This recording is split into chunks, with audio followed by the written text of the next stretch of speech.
so please do that today before you leave. I'd like to introduce our next speaker, Joe Handley, Asian Access. A good friend of mine, Noel Buschetti, works with Joe, and I'm just pleased as punch to have him here to tell you what he's doing all over Asia. Thanks, Jim. Wow. What an amazing morning.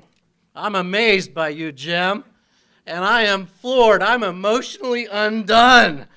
I could help with horses and kids, help entrepreneurs, children of hope.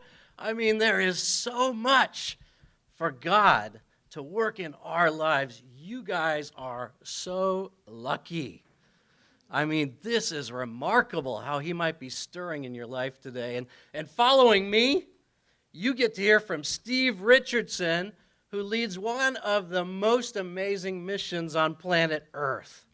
I mean, you guys are blessed. What a day. This has been amazing, hasn't it? I serve as the president of Asian Access, and we have the privilege of seeing what God's doing across the continent of Asia today, and it is remarkable. We build capacity of leaders so that they can thrive in ministry and see transformative impact in their worlds and in their communities. There's a huge shift happening in mission today. I don't know if you've read about it. For the last 30 years, the majority of Christians now no longer live in the West, nor in the northern hemisphere. They have shifted to the south and to the east. Groups like Pioneers have maximized on this, and they are recruiting now from all over the world because mission is now from everywhere to everywhere.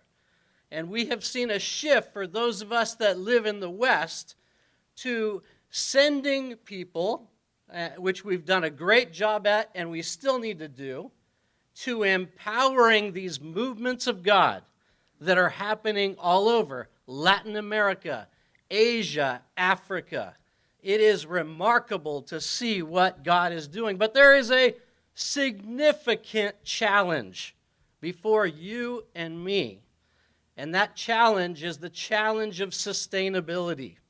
How do we sustain these movements of God when we're used to the resources coming from our part of the world, in a part of the world that the Christian influence seems to be waning, and the interest in mission seems to be waning? How are we going to sustain what we're doing? And today, I want to give you an opportunity to envision with me a way to perhaps begin to tackle the issue of sustainability in mission. Asian Access has a history of innovation.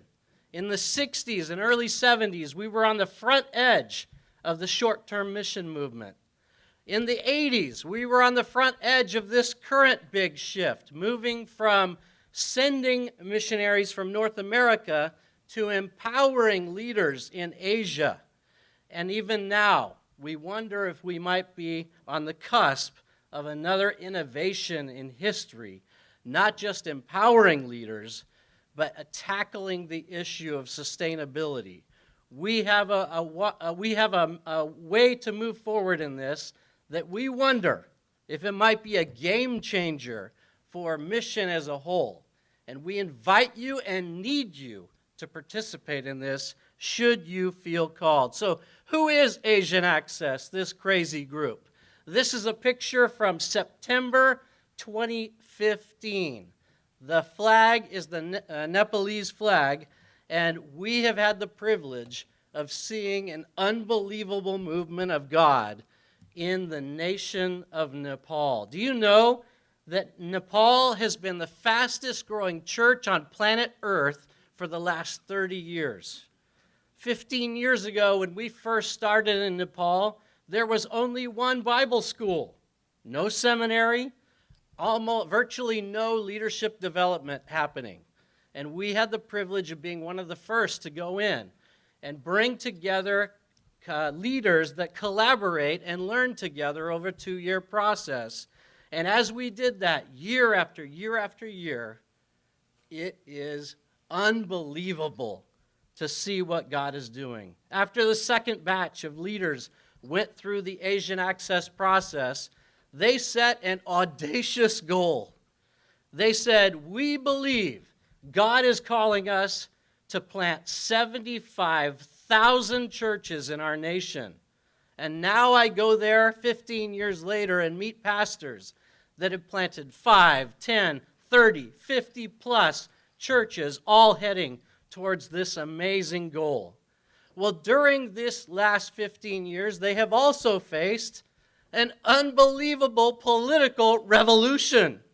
It used to be a Hindu kingdom, but there was a Maoist insurgency that decided they didn't like the Hindu king, so they threw his family out and took over the nation and made it a communist nation, making the Hindus, especially the radical Hindus, very angry.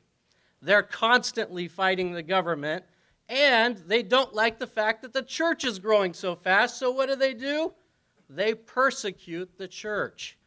So these leaders, the alumni of Asian Access, started banding together. What more can we do? Yes, God's called us to plant churches, but we can do more if we leverage our influence together. So they surveyed the needs of Nepal, and they found that the biggest problem in Nepal was orphan care. And they said, maybe we should do something about that. 7 years ago, if you were to ask the then Maoist government where the best orphanages were in Nepal, you know where they'd tell you they were? Next to the most vibrant churches. These are Maoists, these are atheists, these are communists, and they're lauding the churches for tackling orphan care. That wasn't enough for these guys. They said, what more can we do? And so they surveyed the needs again, and they saw that human trafficking was a massive problem. Because Nepal is so poor, there would be traffickers coming up from India, paying off farmers for their young children, saying, I'll give them a job for life. Many of those farmers don't have a clue what's going to happen to those kids. Some do, and they just simply can't afford not to give up their kids.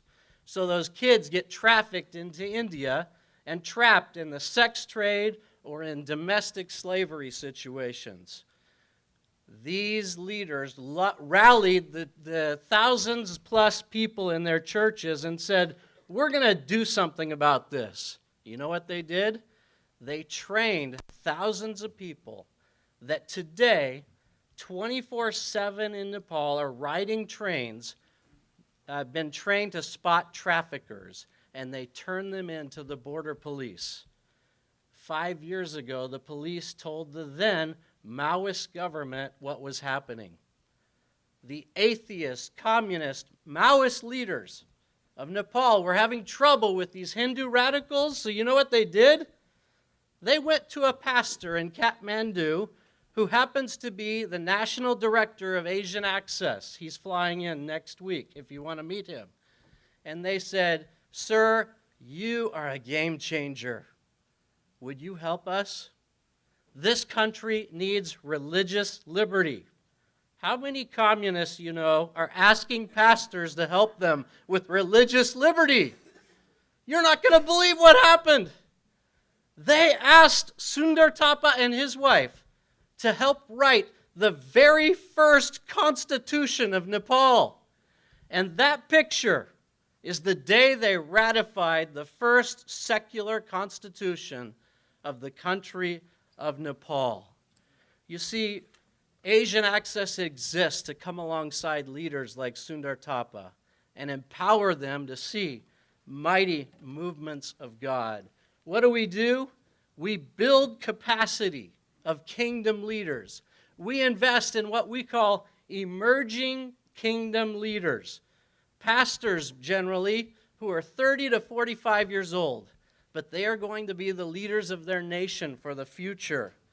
And these emerging young leaders, when they band together, God can do amazing things. We get them together through collaborative learning communities. It's a dynamic 2-year process where it's a cohort where they learn together and everything is life-on-life learning.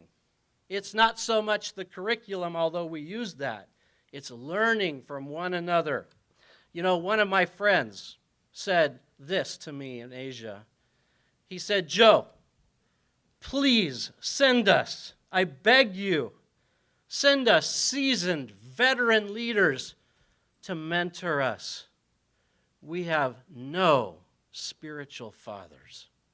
We are hungry for people to come alongside." And what do we see? Not only things like I talked about in Nepal, but transformation happening across the continent.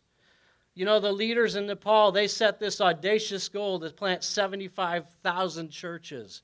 Well, now that movement is moving to other countries, and the country of Japan only has 8,000 churches today. Do you know that they birthed a new vision for their country just last month? They want to plant 50,000 churches. The country of the Philippines, I was just there. They're begging us to come. They set a goal when they had 8,000 churches in the 80s to plant 50,000 by the year 2000. They surpassed that goal. They inspired the Japanese. And now they have an even bigger goal. They say, we want to plant 120,000 churches in the next 4 years. And they've invited Asian Access to come help them in this endeavor. And then God is doing an amazing work in China today.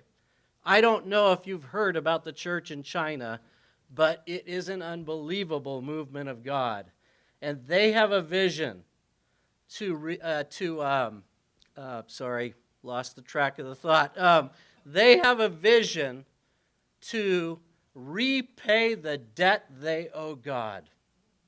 They did a survey of the history of their country, and they found that the Lord sent them 20,000 missionaries. The hope of Christ was brought to them through 20,000 missionaries, and they want to repay that debt. By 2030, they want to send 20,000 missionaries to reach the world for Christ, and they've asked us to help them. Asian Access has 4 core outcomes for these pastors. Number 1, that they would live in a love relationship with God. Number 2, they would grow as a Christ-like leader. Number 3, that they would reproduce disciple-making leaders. And number 4, that they would plant churches that multiply.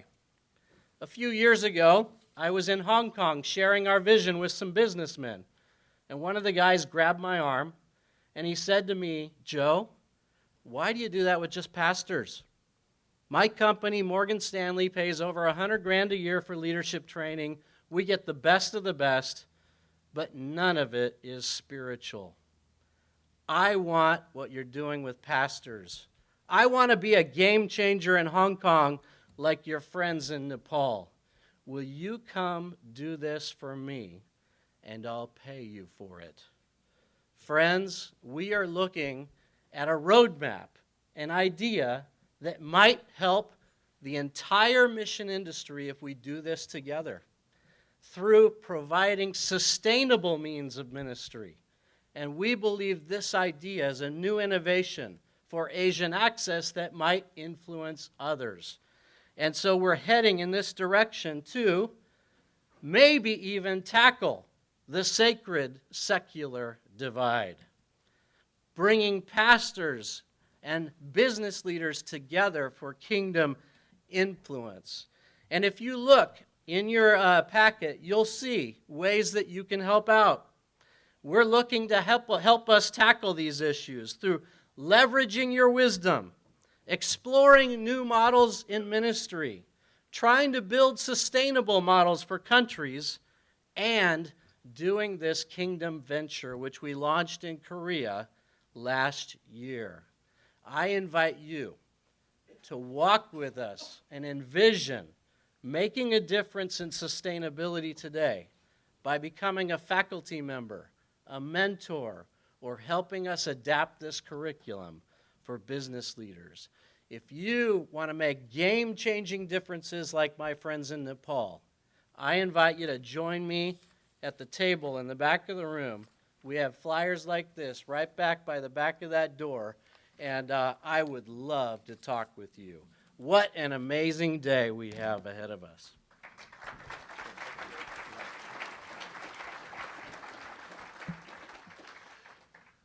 I just have to find more passionate speakers. I don't think so. If you turn to page 45, Asian Access's feedback form is there. Please fill it out and make sure you drop it in the box. But let's pray for Joe and Asian Access. Father, what an incredible work you've been doing through Asian Access and just building leaders, Lord, and helping them change the fabric of their nation. I know Nepal, and it's just so exciting to see what's gone on there, Lord, and to just think about the fact that you, a lot of Christian, to help Buddhists and Hindus write their constitution. It's amazing. So, Lord, we want to see what else you're going to do. We just pray that you would give Joe and Asian Access all that they need. We lift them up to you in the name of your Son, Jesus Christ.